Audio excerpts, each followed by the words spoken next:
This is the DS7, and it's a little bit like the Pompidou Centre in Paris because it's very French and it's designed to be quirky. Now in this video I'm going to tell you everything you need to know about this car, including some updates that DS have made to it, including the removal of the name Crossback from the car's title. Anyhow, I'm going to talk you around the exterior, the interior, I'm going to show you how practical it is, try its technology, I'm going to take it for a drive, and I'm going to launch it, see how quick it is from 0 to 60 miles an hour because I'm Matt Watson and you're watching Car Wow! Let's do it! Buy, sell, Car Wow! Right, let's talk around the design changes that DS have made to the DS7. So, they've given it some new tail lights, which look a little bit more jingle jangle jewellery-like. Also, they've written DS across the back in 3D letters. Things that haven't changed though are the big stupid reflectors and the fake exhaust surrounds. If you look in there, you'll see the actual exhaust pipe. Still, overall, I think it's quite a nice looking car from the back. Same from the side. I like it in profile too. Now, alloy wheels start at 19 inches, rising to 21s. These are the 20s, and they fill the arches quite nicely. You also have like black cladding right here and running down the side to make it look off-roadery. And the roof bars, which you don't get on the entry-level car, but you have on all of the versions, do add to that SUV look. Now, the colour of the roof bars change depending on the trim level you go for, as does the surround for the windows. Quite like it in this chrome and silver. Speaking of which, if you have the chrome and silver roof bars, then you get chrome elements here in the grille, otherwise they're black. And the grille itself has been changed compared to when this car was called the DS7 Crossback. They've made it bigger, because bigger is better and newer, obviously. Sort of like the huge mouth on a basking shark. And these would be the basking shark's gills. What they've actually done here is you have your LED daytime running light strip here, but these parts are actually transparent, so the light emits through there as well. It's actually quite a nice effect. They've also changed the headlights on the car, so they're now sleeker, and you get matrix LED lights as standard, so they'll blank out part of their beam when you're driving along, so you don't dazzle oncoming drivers. Quite a nice car from the front. It's fairly good looking really, isn't it? But it should be when you consider the price. So it starts from around £37,000, rising to over £60,000 for the top of the range version. The interior design isn't quite as successful as the exterior design. In some ways, it's just a little bit fussy. They've tried to make it unique, and it is unique, but not necessarily always in a good way. There's lots going on with diamonds about the place, like diamonds here, diamonds here, diamonds here, diamond shapes here, diamonds. Diamonds are forever. Sorry about that. I do like these bits though, these switches here, that they kind of look cool, but then they go and have this strange knobby thing. It's a little bit phallic. I don't think we need a drive selector, gear selector thingy, whatever you want to call it, in this sort of shape anymore. You just need some simple buttons. Now, one of the big changes that they did to this car compared to the previous version is it used to be able to get smaller screens, so now you just get this big screen. But I'm not sure about the bezel shape. It just looks a bit cheap and naff and like a child's toy, which is a shame because the screen is nice and big and it's very customizable, so you can choose what is your home screen and various different icons and things like that, which is a good thing about it. What's not so good about it though is the fact that if you want to operate the climate control, you have to do it through the screen. You can bring up the menu that way or turn it off by pressing this shortcut button, but to actually set the temperature, then you have to then do it like this, the screen and the fan as well. It's one button press too many. You just want to be able to turn a knob. All models now get the full digital driver display rather than smaller screens like you had when it was the DS7 Crossback. And there's various different views you can look at, but I don't like the design of them. They just seem unnecessarily quirky. In terms of the driving position itself, in some ways you sit quite low, a bit too low for an SUV, but you can jack the seat at quite a long way so you get a better view out, so you're sitting up higher.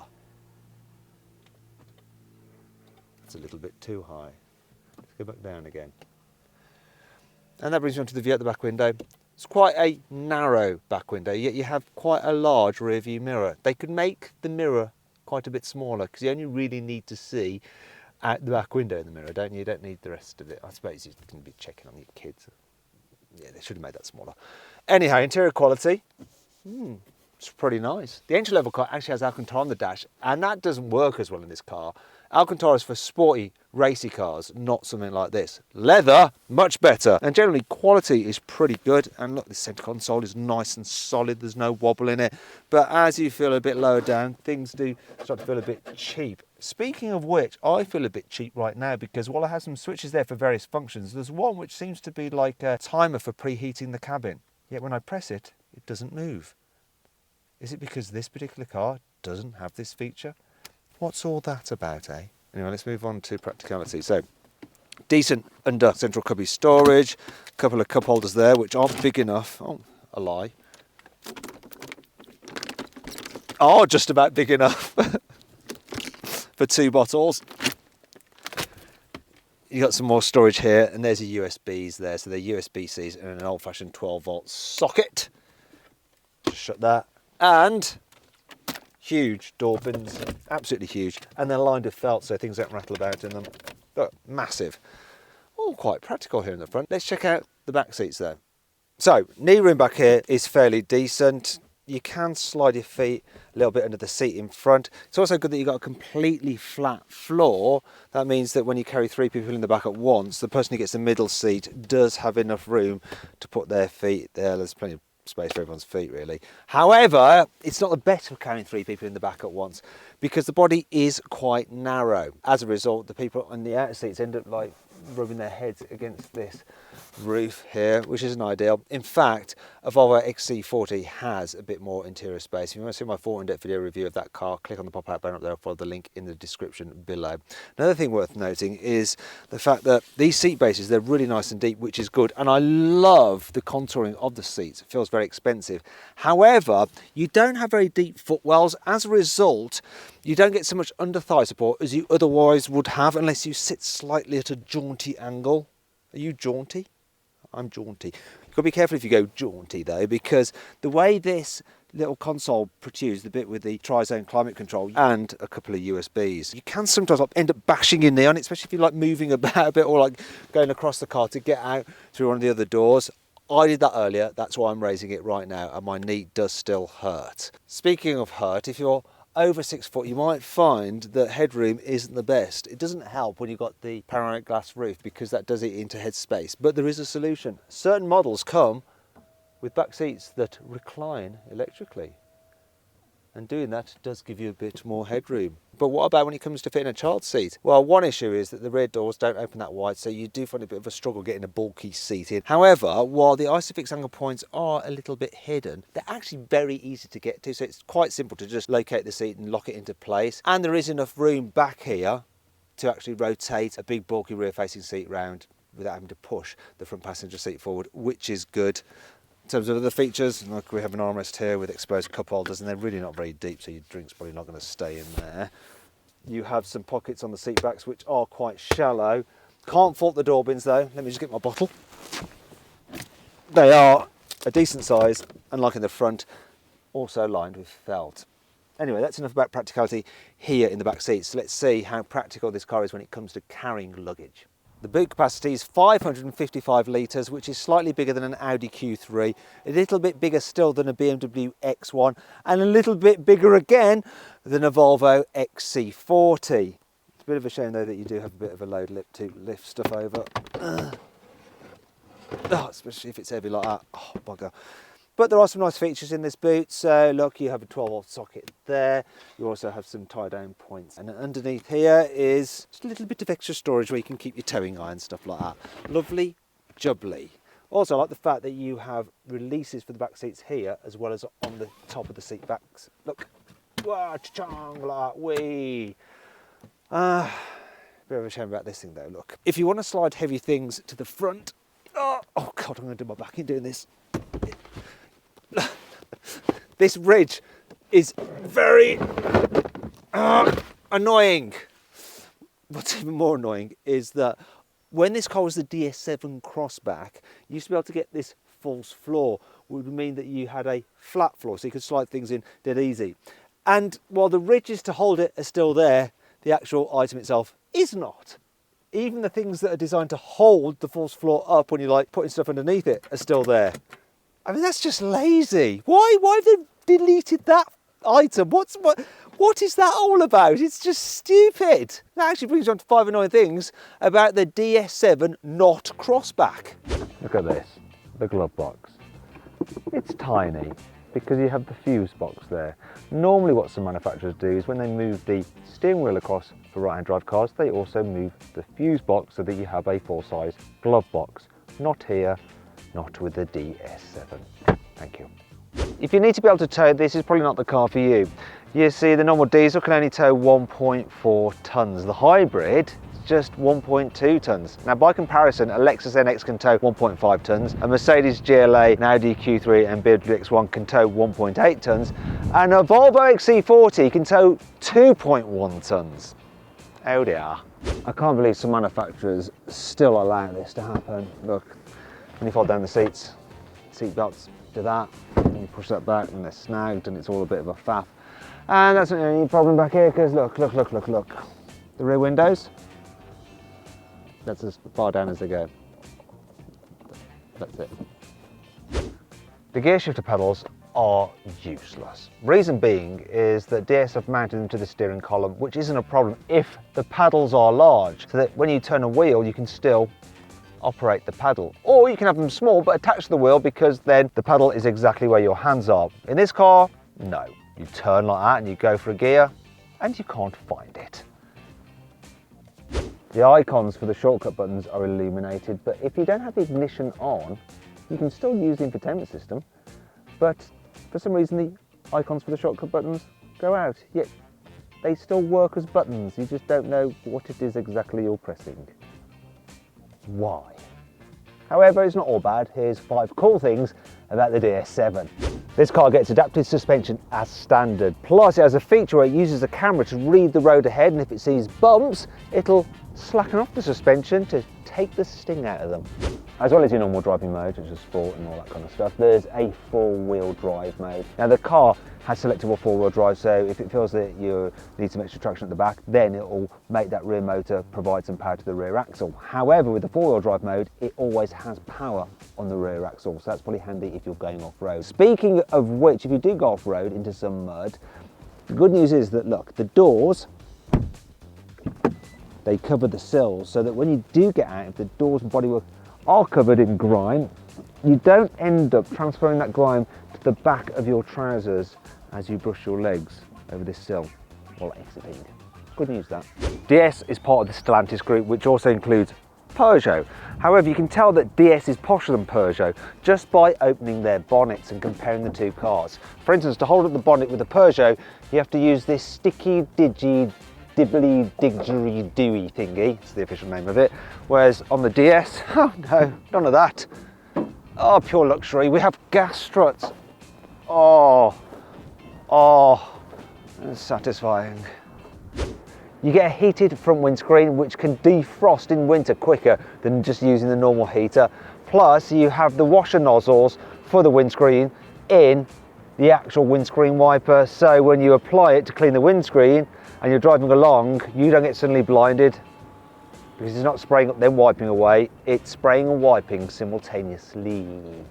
All models get acoustic glass as standard on the front windows and even the back windows, and it's basically like double glazing for cars. It helps improve sound insulation, so you get less noise from outside entering the cabin. And this actually brings me on to the spec and trim levels right across the range. Let's see what you get as standard as you move throughout the different models. The range kicks off with the performance line, and you get keyless entry and go, ambient lighting, and you can choose between these different colours. Plus there's wireless Apple CarPlay and Android Auto. Next up is the Performance Line Plus, which gets electrically operated front seats. They're also heated, and you get a reversing camera.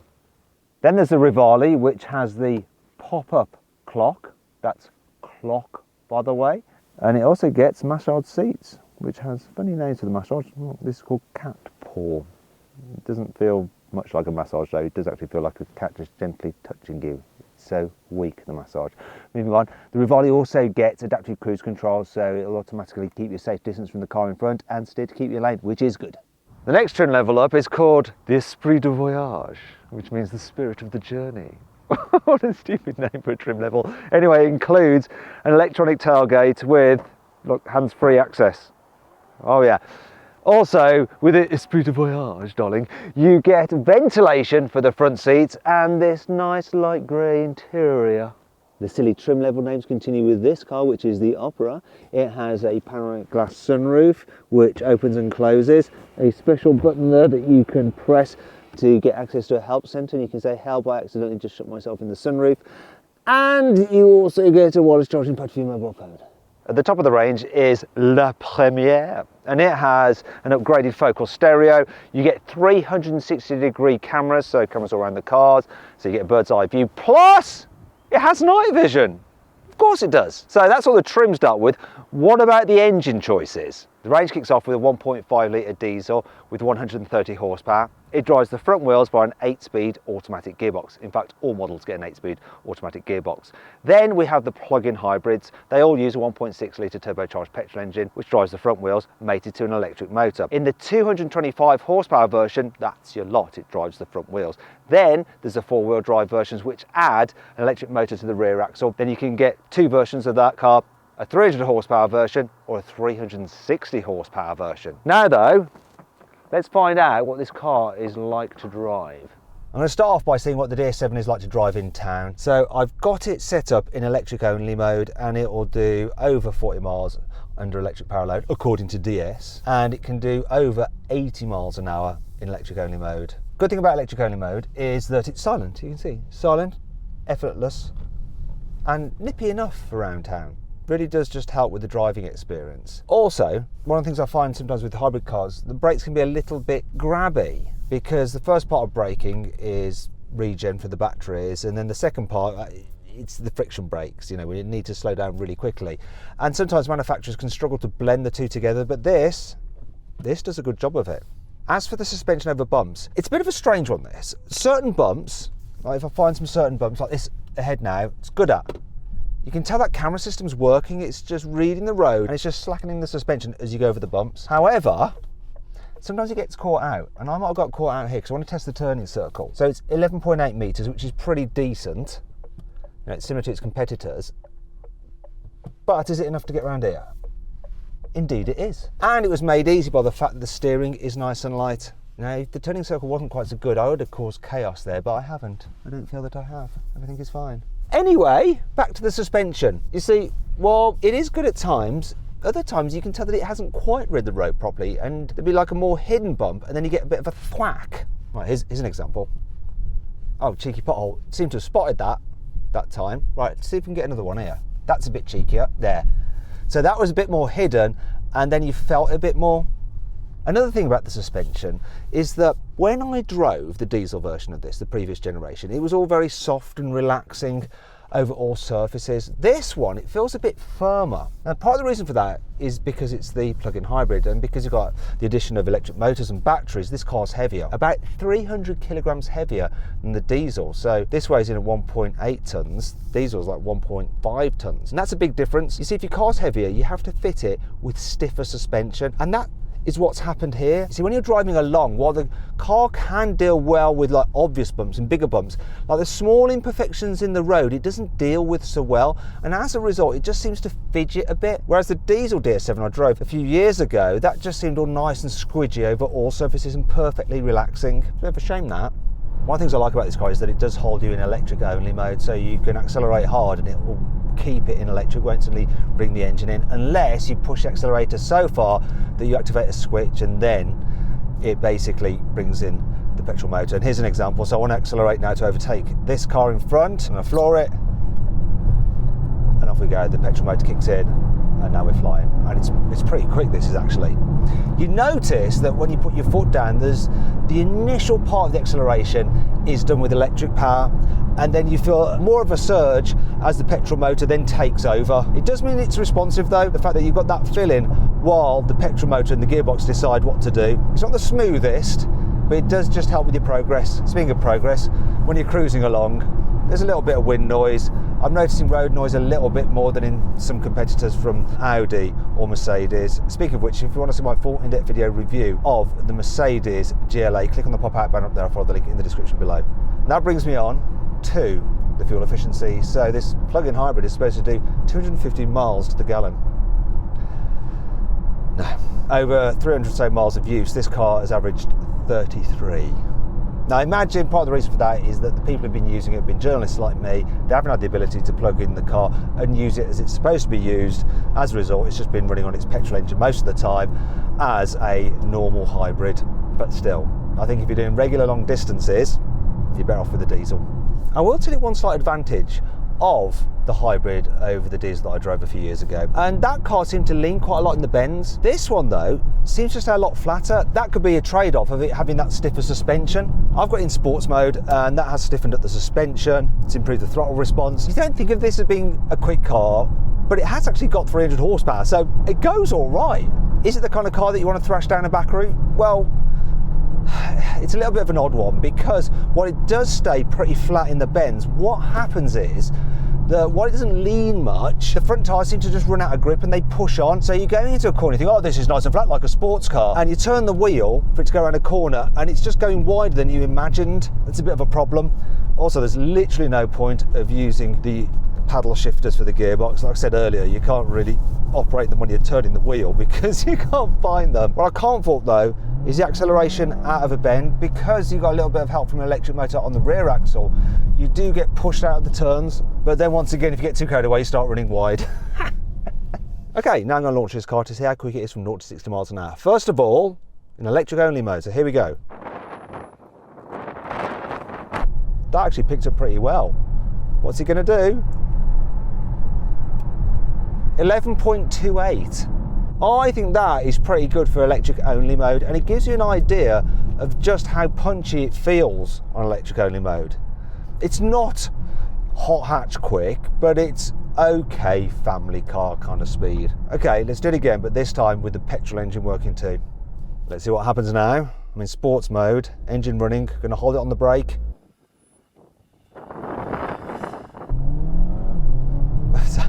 0 to 30 is a second quicker. 0 to 60, 5.63. That is actually really quite quick. DS claimed 5.9 seconds, but that's better than claimed. You forget, actually, that, you know, this car's got 300 horsepower. That's as much as a Volkswagen T-Roc R. Now, if you want to see my full in-depth video review of that car, click on the pop-out banner up there. I'll put the link in the description below.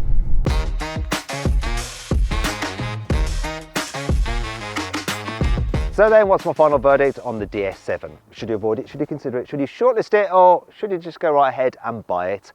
Well, I reckon you should consider it. It's a pretty good car. It's just that there's quite a few alternatives which are a little bit better. I hope you enjoyed the video. If you did, please give it a like. Also, let me know if you agree with my verdict by voting in the pinned comment below. If you want to see some videos on alternatives to this car, click on those windows there. And if you want to see how much money you can save on your next car, click on that box there to get a car wow.